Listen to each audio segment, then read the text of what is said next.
Coucou la famille, bienvenue sur la chaîne. Heureux de vous retrouver aujourd'hui pour une nouvelle vidéo. Le Real Madrid qui fait match nul aujourd'hui face au Real Betis de Séville 1-1. But de Bellingham.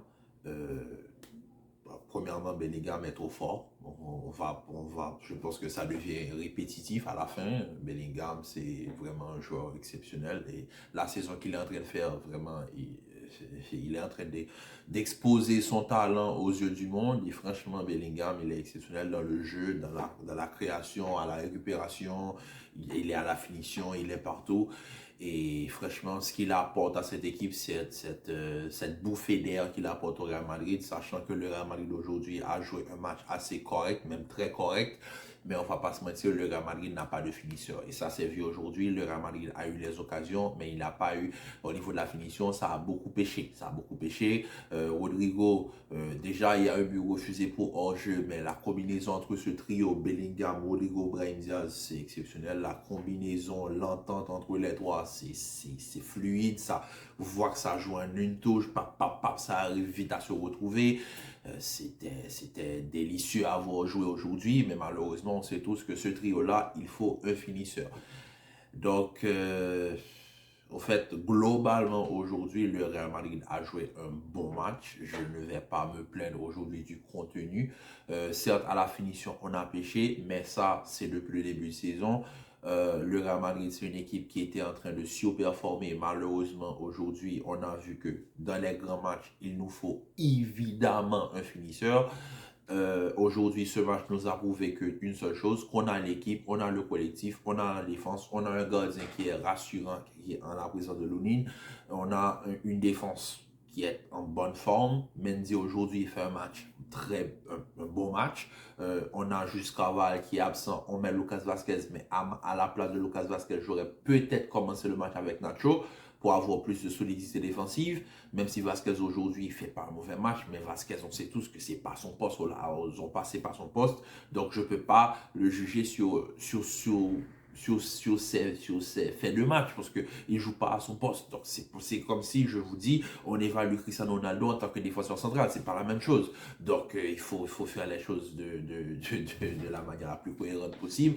La défense centrale, Rudiger là-bas apporte énormément de sérénité au cœur des fans du Real Madrid. Franchement, c'est assez serein, même si aujourd'hui, voilà, il y a eu certains cas où ils étaient alarmés, mais quand même, on voit qu'il y a une certaine entente entre les deux et ça fait du bien. Mendy qui fait un bon match. Le milieu de terrain, Toni Kroos, Modric, Valverde, c'est ce que j'appelle la maîtrise, comme je vous dis, ça c'est la maîtrise. Et le trio d'attaque, Bellingham, Brahim Diaz, Vinicius, la fluidité entre les deux sur les phases offensives était très bonne. Mais comme je le dis, il n'y a pas de finisseur. Donc on ne devait pas s'attendre à ce que le Real s'impose 4-5-6-0. C'est le Real Betis de Séville. Le Real Betis de Séville joue une très belle saison.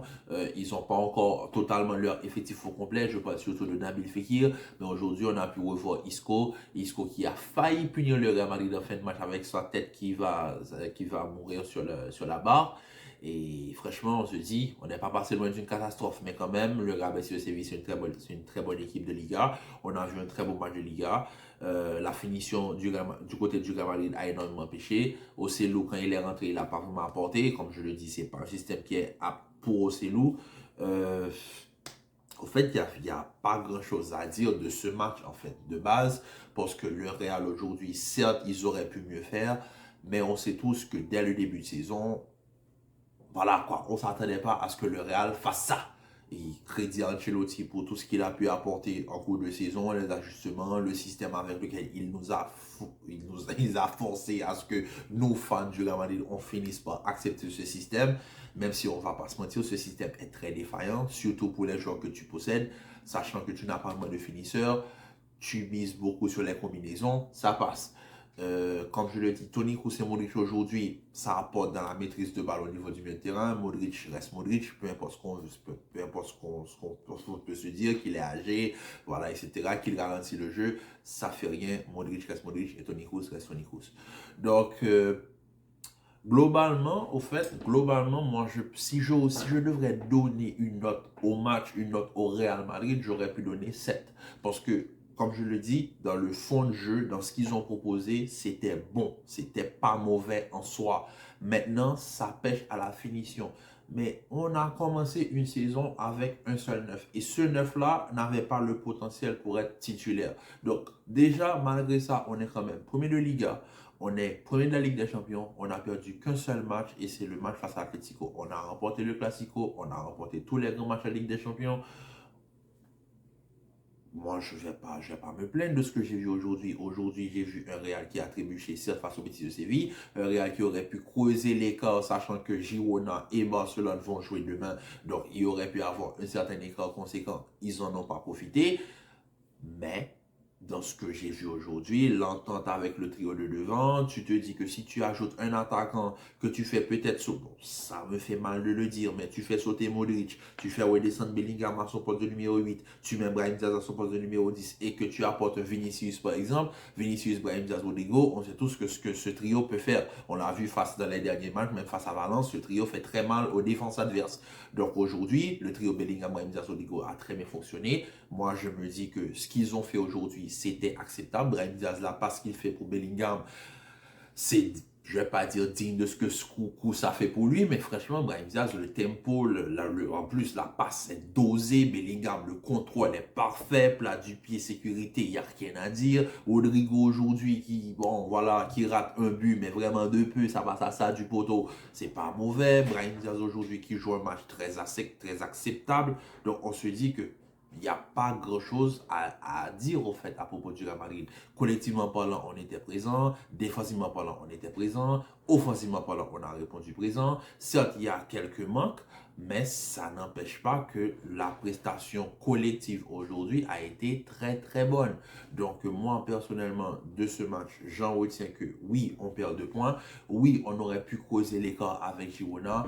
On aurait pu causer l'écart aussi avec le Barça. Mais quand on regarde la formation, l'effectif qu'on a, l'avalanche de blessures qu'on a et qu'on arrive quand même à rester premier de la Ligue, bon, premier temporairement parce que Girona on ne sait pas ce qui va se passer demain, mais quand même, on reste premier de la Liga, on est premier de la Ligue des Champions, on est invaincu en Ligue des Champions, on n'a qu'une défaite en Liga, on a sur toute la période, on n'a qu'une défaite. Moi, je me dis bravo à Ancelotti. Maintenant, espérons que demain, c'est un petit peu méchant ce que je vais dire, mais espérons que demain, le Barça fasse un résultat face à Girona pour que Girona se détache du Real Madrid. Mais le Barça va se rapprocher. Je préfère franchement, on va pas se mentir, je préfère franchement avoir un Barcelone qui repasse deuxième qu'un Girona qui me talonne pour 1 point.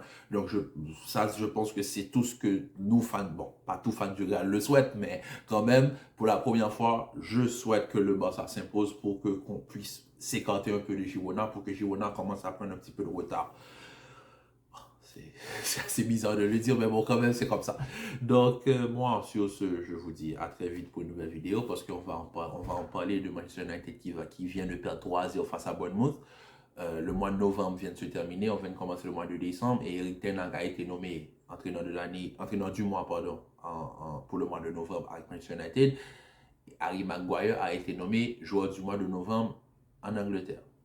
Je pense que ça mérite quand même un débat. Parce qu'on voit que depuis quelques temps, je ne fais pas de vidéo concernant Manchester United. C'est parce que j'ai peur des termes que je peux utiliser. Mais la défaite aujourd'hui 3-0 face à Bournemouth, on joue chez nous, à Old Trafford, 3-0, Bournemouth, non, ça ne passe pas. Donc, en tout cas, le Real m'a fait plaisir. Manchester United m'a failli me faire une crise cardiaque aujourd'hui tellement j'étais en colère. Donc sur ce, on se dit à très vite pour une nouvelle vidéo. Commentez, likez, partagez, restez en paix, en santé, prenez soin de vous et on se dit à très vite pour la nouvelle vidéo. Peace.